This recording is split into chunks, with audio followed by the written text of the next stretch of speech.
Okay, so what happens when the phone rings? When someone picks up the phone and calls you, they fill out a loan application, they email you, they come to your office. How do you handle all this? It's very important to have a really good origination process so you can handle these deals. The goal of this, as we talked about earlier, is marketing.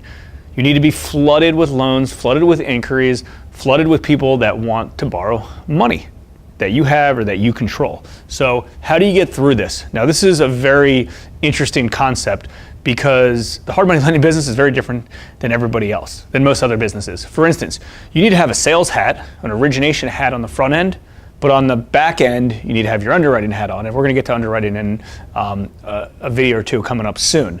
But you need to wear both hats. So again, you need to be salesy, you need to be likable, you want people to work with you.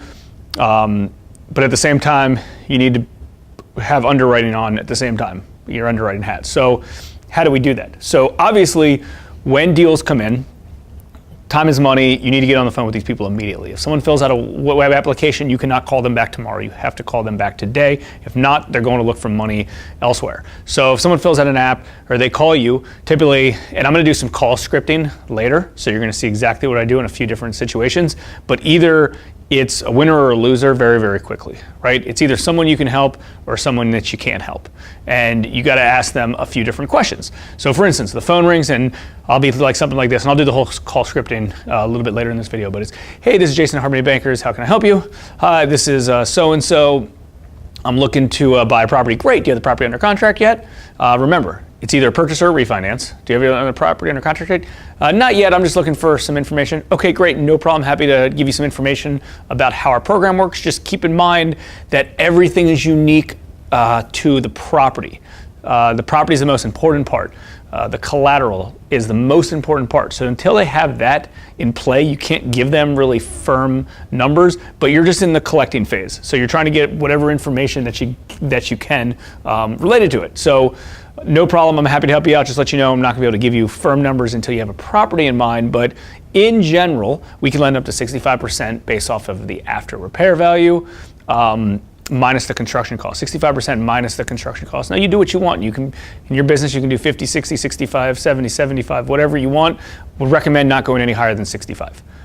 Anything higher than 65, in case of a default, you're probably gonna chew up the majority of that equity. So try to stay under that. We're gonna go through all of that stuff in the underwriting section. So don't worry about that right now. I'm just talking about the origination stuff. So I go into something like, typically, our borrowers bring around 20% to the table, and what that means is they're bringing about 10% plus closing costs, which comes out to another 10%, and I'll break that down of exactly line by line what that means in a second. So how many projects have you done? You want to qualify them that way. How many projects have you done in the past, or is this going to be your first transaction? So purchase, construction, what they think the ARV is. I like to see where their head is related to what they believe the value of the property. And one question that I like to ask multiple ways is, cool, and approximately how much money can you contribute to this transaction? And their answer is like, well, I'm trying to bring as little as money as possible. I was like, I get it. Approximately though, how much could you put in? 20 grand, okay, cool. Well, let me ask you one other quick question. Based on, let's just say it's a $100,000 loan amount, 20,000 is probably the minimal. That's probably okay, depending on the deal. But I like to come back afterwards and be like, listen, let me ask you one other question related to this. Let's say you need a little bit more than 20 grand. How much more can you bring? Can you bring 30 to the table? Can you bring 40 to the table? The goal is to do, for the most part, if they're calling you, to get them to talk about whatever they can related to the situation of how much they can put in. Because if you're on the phone with somebody and someone says, I only got 10 grand, they're not gonna be able to do a deal. The deal's dead. They're not gonna be able to do 10 grand. What I tell people, if that's the case, which is the way to turn it down very, very quickly, is, you know what, honestly, $10,000 is not gonna be enough to make the deal work between your closing costs, potential down payment, making monthly payments, construction reserve, construction overages. You're just not gonna have enough, to be honest with you. So I would recommend two things. One of two things, if you're really passionate about this project. Go try to find a cash partner, someone that could potentially put up some of the cash, some more of the money to make it work. Go out and try to get some money from somebody else, or do you have any other properties that you own? Maybe we can do a cross-collateral piece. We do cross-collateral on a lot of these deals as well. So for instance, let's say somebody has a piece of property and they're going to need $20,000, and they don't have $20,000, but then they have a piece of real estate that's worth maybe $80,000 or $100,000. We can put a lien against that piece of real estate as well. And again, we'll go over this in underwriting, but I like to ask those pre-qual questions. So the questions are: purchase or refi? Let's just say it's a purchase. What's the purchase price? What's the construction cost? What do you believe your after repair value is? I like to ask them their credit score. And the easy way to ask your credit score is like, okay, good, thanks. And approximately, what do you think your credit score is? It's not that good. Does that matter? I'd be like, well, it tells a story, right? So the higher the credit, the more aggressive we can typically get. I'd like to say it that way instead of the opposite of like, well, the lower the credit score, the lower we can get. I used to say, well, the higher the credit, the better the credit is, the more aggressive we can get to making the deal work. And just leave it at that. I've noticed that people don't typically lie in this business. I mean, they're typically businesses or sophisticated real estate investors. They want to get money from you. They don't typically lie. So again, we do pull credit eventually, which we're going to go over. But I like to ask all those things up front, because if the deal doesn't work verbally up front, there's no point to move on to the next step. We're going to go down to some of this in the future on this video related to like, when do you give someone a pre-approval? When do you quote a loan for somebody? When do you give them a commitment to lend? Well, if they don't have the capacity, the ability to do this because they don't have enough funds, the deal's dead. You move on. You move on to the next inquiry. Obviously, we want to be creative and we want to help every deal that we can, but you got to get through these things quick, right? So that's a scenario if someone calls in. If someone fills out a loan application, it's a similar situation. You have all the information in front of you, but I like to call them, and I just like to review the application. Say, Mr. Smith, and I'll do these in a little bit so you can see. Hey, Mr. Smith, thanks for filling out the loan application, blah, blah, blah, blah, blah. Let's just go over some of these things, and you go over it that way. A few tips that I have is make sure you throw some credibility in this. I like throwing the credibility of the company, and if you don't have company credibility at this point, use credibility from your backstory. Be like, yeah, we've been involved in a lot of different transactions, so we know the process very well. Or we flipped lots of real estate, so we know this process well. So bring in other credibility if you need to. The other thing that's a little tip that I really, really like is try to show them that you're an expert in one phase of this. And it's typically the phase of where the property is. So most of these areas that you're going to be lending in are areas that you know, because we only lend locally. That's all we know. So if someone says, oh, I'm buying a property on 123 Jameson Street, it's like, great. Isn't Jameson near this, or isn't it near that, or what part of town is that? And try to pinpoint it so they can tell that you really know that area and that you're the expert in that area. And if you don't know the area, that's okay. You don't have to lie to them, but just say, hey, well, is that, figure out a way, like a geographic target that you can identify with. The purpose is they say, oh, wow, this guy knows the area, this girl knows the area. I must be dealing with the right local company because they know the area. And you use that as, you use that. I like using that a lot. It's like, oh yeah, I know that area, Mr. Smith. On Jameson, we did a deal on that street. Or I like the restaurant over there. I like this, because then they feel local related to that. Another big tip is, if you have an office, you always invite them into your office. If you do not have an office, you want to try to do like a quick meeting with them, just to meet them face to face. But again, this is only people that follow through with being able to potentially turn into a client. Remember, the typical rule of thumb is you're going to get, for every 10 inquiries you're going to get about a 1 qualified person, right? And out of 10 qualified people, you'll probably get 1 loan. So let's just say, let's back this up. Let's just say 100 leads or inquiries equals 10 qualified loans, 10 qualified people that you're able to give a loan to, and you'll probably get 1 or 2 loans out of it, right? And this number may be a little bit lower, it just depends on it is. I mean, when you're starting out and you're just blanketing everything, you never know. But like I don't necessarily call these they're inquiries/leads. Inquiry/leads. That's typically what our game plan is. You need to blanket the area, and we talked about that in marketing, but as many phone calls as possible. So as you reach, I mean, who knows? You may know a few people in the space anyways. So the first 5 people that you call, or the first 5 people that call into you because people already know you, you may get, one, and then it might turn into a deal. Again, as you grow, as you scale to the masses, this is typically what it is. And again, these are inquiries. So these are people that come by the office, send an email, fill out a web form, call in, right? Again, the more targeted this is, the better this is, but just use this as a general thing. So think about it. If you're gonna get 1 or 2 loans out of 100 inquiries, you need to freaking move through these things as quick as possible. One thing that we do with all of our salespeople, and we actually do some high-end consulting in our office, and one of the things that our high-end consulting clients do when they come to the office is they meet our salespeople and they understand the team, they understand that the workflow and the process that we have, because it's very, very efficient. They know that they can only be on the phone for 5 minutes per call. It's either a deal or it's not a deal. Either the deal works or it doesn't work. You gotta get to how much money do you have to put into this deal, or do you have experience, or whatever the qualification process is. Because if it doesn't work, it doesn't work. It doesn't matter what property they only have 10 grand. It doesn't matter how good the property is. They just don't have the capacity to do it without bringing on a partner or something like that.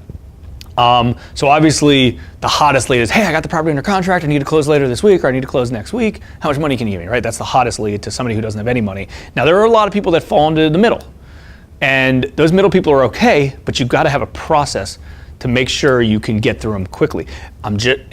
Most of these calls are, hey, I'm just looking to get a little information related to your company. No problem. Let me just kind of give you a breakdown, 65% LTV, blah, blah, blah, blah, blah, blah, and then how does that sound? Do you have the cash to make this thing work? Yep. Okay, why don't I do this? Why don't I send you a quick email with all the stuff we had? You have all my details, and if you need anything in the future, reach out to me directly, right? Because this isn't the type of business that, cool, I'm gonna put a note that this guy's good, but he doesn't have a property under contract, so I'll follow up with him in 30 days. You're not scaling with that. The goal is to get as many deals in the front door. You can't be following up with people over and over and over until they have a property under contract. It's not going to work. So you need to do this automatically, and by automatically doing this is you put an email system in place. And the email campaign, through your CRM, you can use Boomerang and Gmail. We do it through our CRM. Is every month they get an auto email from us. So they get put into the system. It's like, hey, thanks, let me get you in our system and I'll follow up with you. You'll have all my information. If you need anything, call me directly, right? So we hang up with them. I have a little lead form. I put them in, and every 30 days they get the same email. Hey, just following up. See if you have any properties under contract you need our help with. Now they get that, and also, what was the one thing that we talked about in the marketing section? We send email blasts out at least once a month, or at least once a week, sorry. It's usually Thursdays or Fridays. And on every one of them, there's a call to action of, hey, to apply for a loan. So at the very least, I'm not all that concerned if I'm following up with these people or not, because they're getting followed up behind the scenes. And that's the important part that most people don't realize. Every week we're touching our borrowers. Every week. No matter what, we're sending out those emails, so they're getting touched. So it doesn't matter about if I follow up with somebody on a one-off basis, because we're gonna be in their email feeds and on other marketing stuff in their news feeds as well, all the time, with the goal to come back to us. So just something to think about.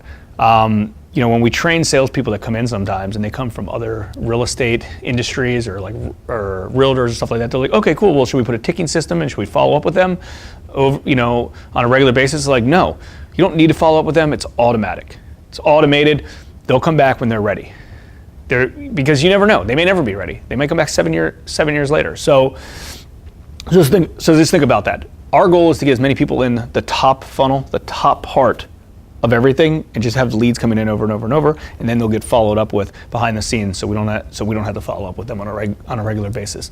So, okay, so that's handling inquiries. The goal is, for the most part, as you start out, you want to get about 10 inquiries every day. Like, the goal is to try to get 10 inquiries every day, 10 people you're talking to every day, new, repeat, and then it snowballs and it snowballs and it snowballs and it snowballs. You want 10 opportunities. Some people are going to be qualified, some people aren't. But if you're doing 10 a day, you're going to have about one qualified person per day that potentially could turn into a deal. One qualified person that could turn into a deal. Now, we know that it's usually 5 or 10 that turn into a deal, but you need to talk to a real qualified person every day.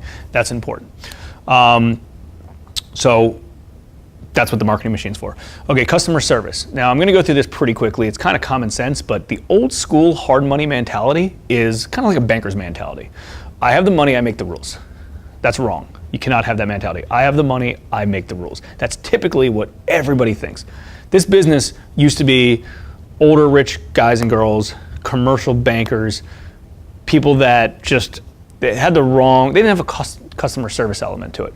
We felt like when we started this business 11 years ago, we kind of changed it because we were like the new school guys compared to the old school guys. We do so much customer service related stuff and helping of our borrowers. And we talked about this in the marketing stuff, but it does overlap. I mean, we're here to serve the client. Obviously, we're gonna write good investments. Obviously, we're gonna underwrite them. Obviously, we're gonna be stern. And obviously, we're not gonna waste our time by talking to someone who's never gonna do a deal and waste our time on that. I get all that, but at the same time, the reason that we provide meetup groups and free videos and free blogs and free deal analyzers and free this and free that and free that is to try to really build rapport with these borrowers over and over and over and over and give them customer service. And when they do a deal with us, they get an HMB shirt and they come to the office and they get a client lunch that we pay for and they get to pick out the meal. There's so many endless things that we do. But the customer service is important. Remember what I said earlier, you wear two hats. You're a sales, customer service, I want to help you hat, and you're also an underwriting hat. Okay, so let's talk a little bit about, and we're going to go into deep stuff on underwriting related to this, but the structuring loans on the fly kind of comes into scripting and origination. So again, the way that our model works is we lend 65% LTV.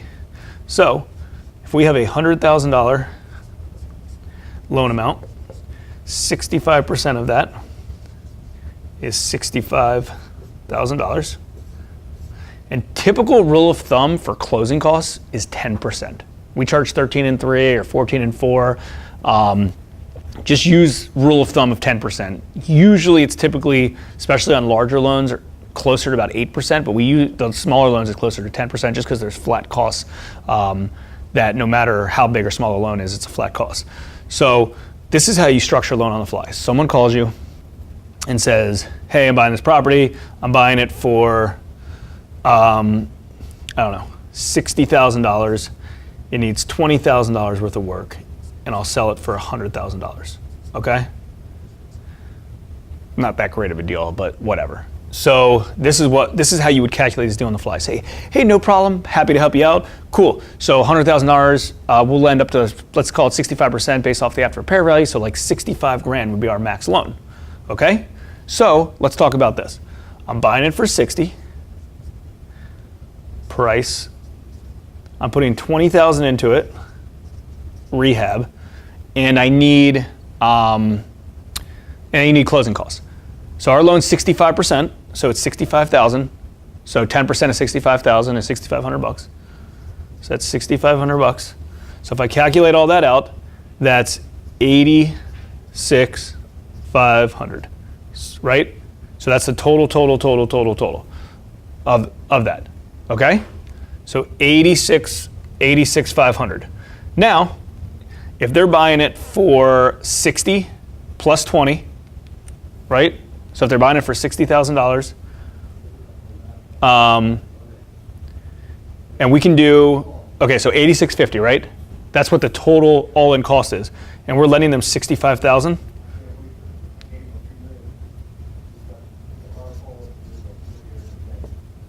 So we minded 65,000, right?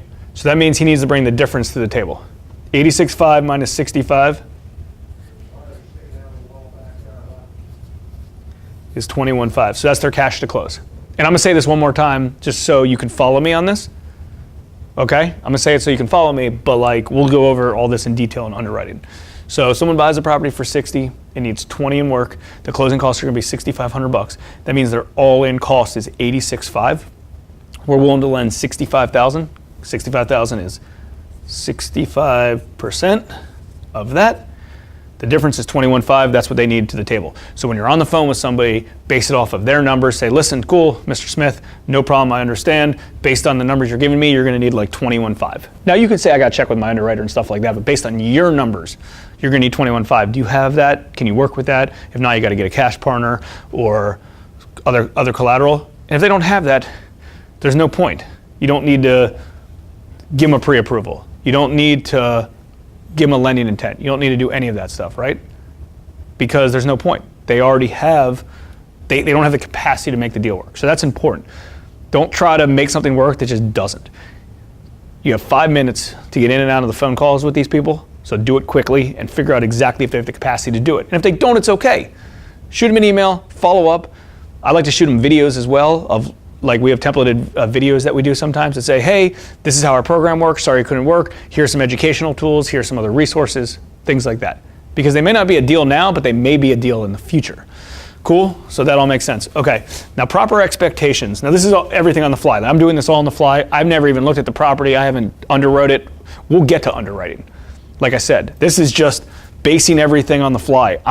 What I'm not doing is going back to my computer or going to drive out to the property or going to do an appraisal. We don't do appraisals, but I'm not spending time or money or anything if they don't have the capacity to do this based off their numbers. Because let me tell you, their numbers are going to be higher than what your numbers are. So I'm not doing any of that if it doesn't work on their end. Okay, next thing, proper expectations.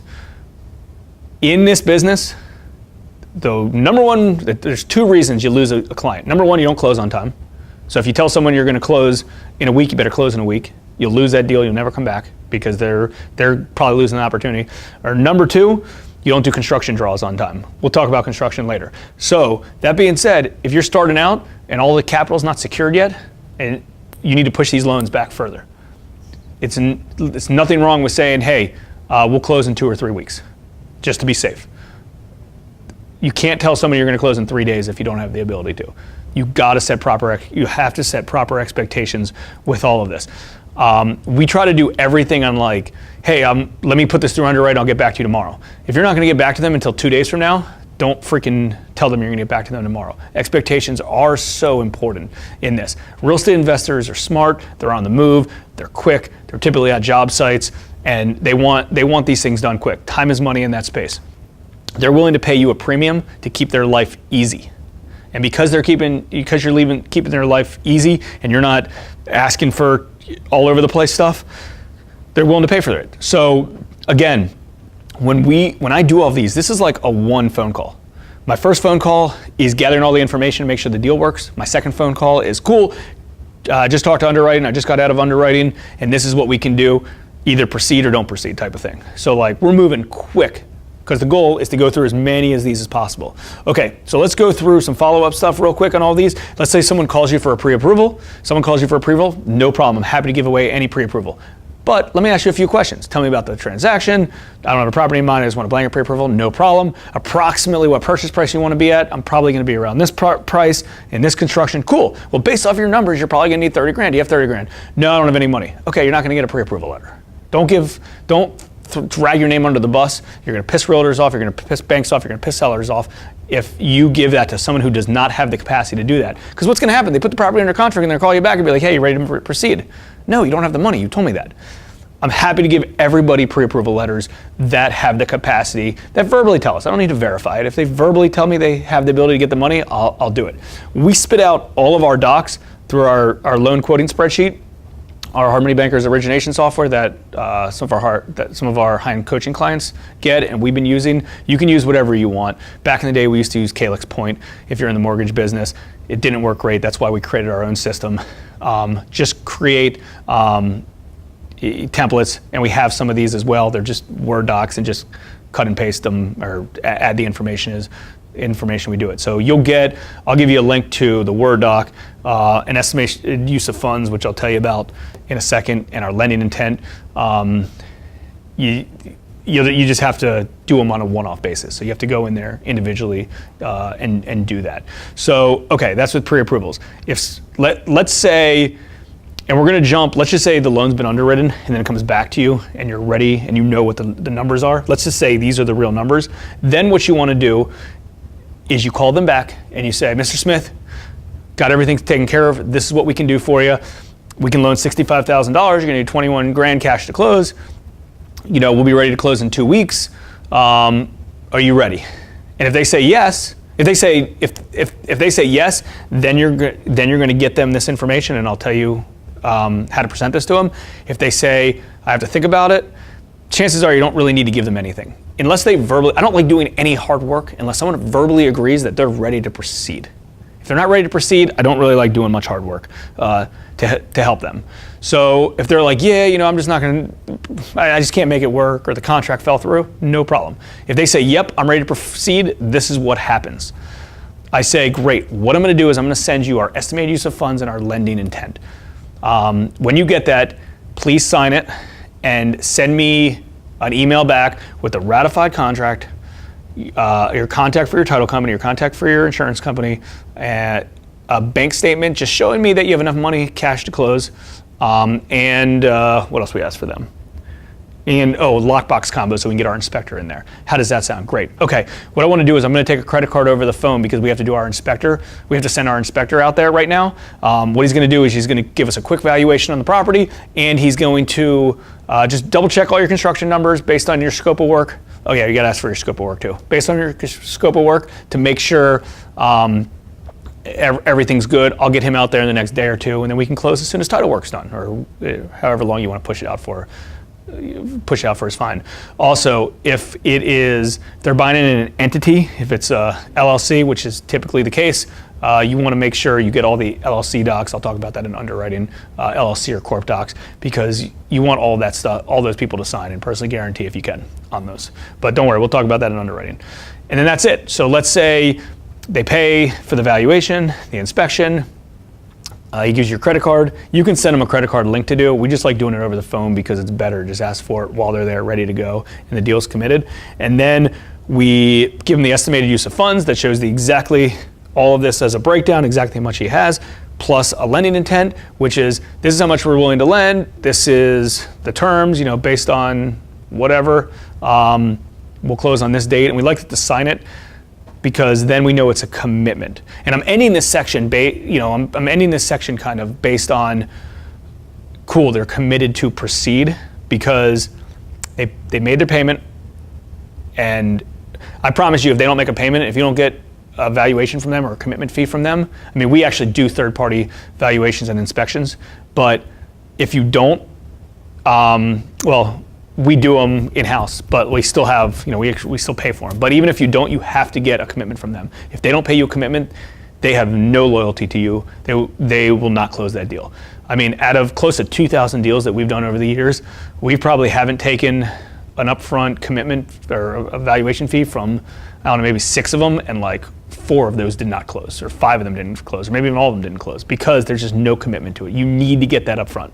And then I want them to sign our lending intent as well, so it just shows that it's official.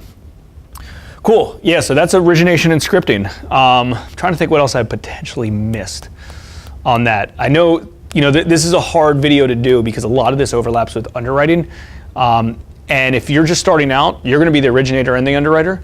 When I started out, I was the originator underwriter for 4 years. Now we have now we have originator, and then I'm the underwriter. The underwriter to me is the top level task. I like to make the decision, and all the weight falls on my shoulders of, are we writing a good loan or not? So the origination and the underwriting process really overlaps a lot, because I'm asking them a ton of questions related to hey, what's your experience? Have you ever done deals like this before? What was your credit? What's your cash? And again, I didn't go in too much detail related to the whole script, because I asked more stuff it overflows in the underwriting department, but I'm determining it's cool. And one of the things we talk about in the underwriting is the 4 C's, which we'll go into a lot of detail, but collateral, character, capacity, credit. So I'm checking all these boxes. Okay, is the collateral good? Okay, is the capacity? Does he have the cash? Does he have the reserves to make monthly payments? Does he seem like he's very good on the phone? Do they have good character? Am I comfortable with them? Are we comfortable lending money to them? If they miss a payment, is there a way that, they'll pick up the phone and call us and tell us why? And we ask the credit thing. So this stuff overlaps a lot. Origination, underwriting. If you're not doing more than 5 deals a month, you don't need an originator too. You can be the originator and the underwriter at the same time. Any more than 5, then you can start kind of branching off. Throw a business development person in place, but at least up to 5, maybe even 10. You can just do that yourself. So these things overlap a lot. So okay, why don't we do this? Let me make a few calls for some leads that came in today. I'll do some I'll do some outbound calls. Let's just base them off loan applications. And based on the applications that I scrolled through my phone and saw, there's some that are like bridge loans, like refinances that we also do. So let's say someone owns a rental property free and clear, gets $1,200 a month, and they want like 50 grand cash out of it. We can do one based off that. We'll do a few. I'll see what we have right now, and we'll base it off of that. Chances are someone's probably just looking for information, and chances are someone else already might have a property under contract. Okay, so we'll scroll through these and we'll go through them. Thanks for calling Hard Money Bankers. This is Jason. Hey Jason, how you doing? This is Ian Horowitz from D&I Development. Someone had referred me to you guys about doing a loan. Nice, awesome. Yeah, thanks for reaching out. Happy to chat. What type of projects are you working on? Well, currently we're doing a bunch of rental properties. Nice. And we're filling out a few more properties that we're trying to get stabilized that we can go out and refinance. Nice. And what areas are you buying in? We buy, pretty much around the Baltimore metro area. Try to stay, in and around the Beltway. We're buying some properties down in the Pigtown neighborhood of the city, which is got it. So like 21230. Yeah, 30. Nice. Closer to the Federal Hillside. So cool. I was hoping that'd be something that you guys would be willing to lend on. Yeah, we'll certainly take a look. Let you know. Do you have a property right now under contract? Yeah, yep. We have it under contract. We're supposed to close it next Friday, I believe. I've been kind of a little lazy about trying to get capital together for it. What's the address? It is 1321 Glendon Avenue. Glendon. And approximately, what's your purchase price? We're purchasing it for $26,000. And we're going to put about $70,000 into it. So is that going to be like a full gut rehab, like start to finish? Yeah, full gut rehab. That's our preferred investment model. So we like to you take them down to the studs. So I know you said earlier that you buy a bunch of rentals, buy and holds. Is this particular one you're going to do as a hold, or are you going to do it based off of are you going to try to flip it? No, it's going to be a buy and hold. I mean, if the odd opportunity presents itself at the end, but our game plan is to rent it out. We're pretty comfortable that, we'll get a 2-bedroom house. We'll probably cash flow, we'll be able to rent it out for about $1,200 in that neighborhood just because we have a few others there. Got about $1,200. What do you think the value is after this thing's ready to go and all leased up? We just refinanced another one down that way, and we have an appraisal for $150,000. That's probably about 6 months old. But I understand each block might be different down there, but we feel it's somewhere between 140 and 150. Let's just say hypothetically you were actually going to flip the property. What do you think what would you sell it for if you were going to flip it? Hypothetically. Hypothetically, we'd try to get a few bucks more than that. We'd probably try to listed at 169 would probably be a good target price, but that'd be pushing the market. I really think the comfort level is $150. Could we push the market for homeowner sales? Probably. It's just not. I don't feel like it's the right neighborhood to do it. That part of the neighborhood is just not ready. Got it. There's not that many people actively buying. Got it. And you said you've done a few of these projects. You own a bunch of these. How many projects have you done in the last 12 months? We've done about 30. We average about 3 a month. Nice. Do you usually use hard money or your own cash or private lending or banks or everything? A little bit of everything. I was just about to tell you that, we usually utilize our bank line of credit. Just we're maxed out on that right now until they can establish a new line, but we need new properties to do a new line. So we're going the hard money route. We have a few with private investors, but we use all different sources of capital, Got it. Yeah, so I'm assuming you guys have pretty decent credit since you have bank facilities, so that makes it easier too. Yeah, we would have no problem. Whatever you need financially, we can send over. All right, so what I want to do is this. We're certainly interested. A little bit about our company. I know you referred to us, but a little bit about our company. We're in Columbia, Maryland. Very, very active lenders. We've funded over 2,000 deals over the last 10, 11 years, and our job is to make your job easy. So we don't want you to have to think about where the money's coming from. We'll put up as much of the capital as we can, keep it simple. As soon as title work's done, we'll close. Approximately what loan amount were you looking in a perfect world on this? We were shooting for 110 on that. 110. Yeah. If and again, I'm gonna chat with my underwriter and I'm gonna go through everything, and obviously I'll try to get you as much as possible. If we had to come in at a lower loan amount, will that still work? Yeah, it should. I mean, we have some capital to put into the deal, but we're also trying to limit so we can get enough properties so we have something. The bank minimum size is $500,000 for a takeout loan, so I need to be able to do 2 or 3 properties. So that's why. Sure. So we want to put some cash in, just I can't put a sure. ton. Sure. So did you say that the purchase price was 26 or 36? 26,000. So okay. So just want to run by some numbers. So at 26 for acquisition, 70 for construction, that puts you at 96. Our max loans going to be 96. Best case scenario, because worst case scenario, you'll have to bring at least closing costs to the best case scenario, you'd have to bring at least closing costs to the table. So just want to run that by you first. I would say, and again, I'm going to double check. I'm going to take a look at all the numbers, see exactly how much we can lend, but I'm going to guess that we're probably going to come in, I don't know, it may be around like 90. So if we do 90, you're going to need, I don't know, maybe like 15 grand cash to close. Could you make that work if needed? 15 to close. If needed. And right, if needed. And then you said you guys would fund 90 or 96? No, so we would do a $90,000 loan. So it would be, a $90,000 loan. I'm sorry, $90,000 loan with $70,000 of that towards the construction rehab. So we'd be funding 20 of the 26,000 purchase price. So we'd fund 20,000 of the 26 purchase price, and then we'd fund 100% of the construction. Right. So yeah, that's probably where we'd come in at. I'm just throwing that out there before. Yeah, I got to talk to my business partner. We just got to. Do you have like some sort of term sheet or something, just so I know we're talking about it, but I get confused really easily? Is there something tangible that I can see? Yeah. So I can show my business partner. We can talk about it on Monday and then go from there. Yeah. Why don't I do this? Why don't I take a good hard look at everything so I can give you exact numbers? I don't want to just do hypothetical stuff. We'll give you exact numbers. I'll call you back after I take a look at it. And again, I'm happy to put together anything that you guys need, but let me just so we're talking about the exact numbers, let me double check that and then I'll call you back. That might be the best bet.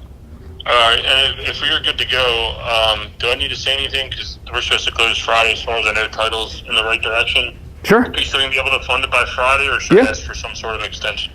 No, 1 week should be fine. We should be able to handle all that for you, no problem. As long as you can get title work done quick enough, we're good on our end, and we'll keep this process super simple because that's what we do, and obviously our job is to try to earn your business and do more of these. Yeah, I've been sitting on this one. I thought we were going to free up our line of credit, and then I jammed myself up, and someone had referred me to you, and then I've seen your stuff online. Excellent. And I said, hey, maybe I should give these guys a call. Pete Belden referred me, and then I saw a few of your videos, and I said, you know what, it's time to give someone a call because I'm down the. Awesome. No, we're looking forward to it, and like I said, our office in Columbia, we do a meetup group every month, the third Wednesday every month. So hopefully we can meet up soon. Come to our meetup, meet face to face. I think this could be a good, working experience. Sweet. All right, I look forward to your call. And then, are you need a construction budget or anything? Yeah, we'll need a construction budget, but let me just double check the numbers first, and then I'll call you back just so we know exactly what the numbers are first. And then, but and we'll get everything. I mean, a scope of work, contract, your entity docs, nothing crazy. We don't need tax returns or bank statements. Just we'll keep it simple. All right. All right, man. Thanks again. Good. Thanks. Thanks, man. See you. Okay, so in that particular case, he was obviously very qualified. I know we haven't dug too far deep into underwriting yet, which we're going to, but he was very qualified. We ran through all the numbers. I wanted to build the credibility part of like, hey, this is somebody that we want to do a loan for. Let's do whatever we can. Let's move fast. So in our business, I'm not going to go take another phone call. I'm going to go sit down. I'm going to look at the numbers, and I'm going to call him back in a few minutes and say, we're good to go. These are the numbers. Let's commit to this thing, and we'll proceed and close. Hello. Hey, this is Jason at Hard Money Bankers. How are you? Hey, good, Jason. How are you? Thanks for giving me a call. Good. Hey, no problem. Yeah, I just want to follow up on the loan application that you put in on this property on J Street in DC. So, yeah, give me a little bit of a breakdown on that. Do you have that under contract? No, it's not under contract. I'm looking in that area of DC for a couple different places to buy. I was kind of just curious, like how much you could lend me on a couple different properties. Yeah, no problem. Like obviously it's going to depend on the situation. Have you ever done it? Is this going to be a flip? I'm assuming. Have you ever done any flips before? Well, I have. Only I was the contractor. I didn't own the property. Got it. Okay, so you just did the work for somebody who bought the property and put up the money, and then they did the work. And I'm assuming it's, hey, I saw this guy make all this money. I want to try this because it's lucrative. Right. Absolutely. I mean, sometimes I did make money on the profit, though. We had a profit share as well. Got it. Okay. Yeah. So in essence, obviously, like the better the deal you have. The more profits you're obviously going to make. The way that we work in our space is each one of these deals is so individual. It's so different based on the way that the deal's set up. So in essence, we'll lend 65% based off the after repair value, the completed value of the property. Do you know approximately what the property would eventually sell for? Yeah, I think it would go for 425, 450. 425, 450. Yeah. So, and we lend up to like 65% of that. So, like in essence, our loan would be 275. Call it.